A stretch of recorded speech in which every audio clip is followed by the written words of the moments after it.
Streets where people actually want to be, where you choose to stop for a coffee, where you're happy for your kids to ride to school because it feels safe, and where businesses are thriving because everybody's chosen to linger. We all want that, right? Well, at Active Travel England, it's our job to make that happen. Working with councils across the country, building communities, creating spaces and streets that are fit for the future, changing not just how they look, but how they function.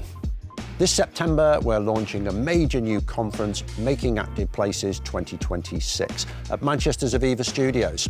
Over a packed 2 days, you'll hear from international experts and UK leaders who are busy changing our streets and public spaces, not just talking about it, doing it.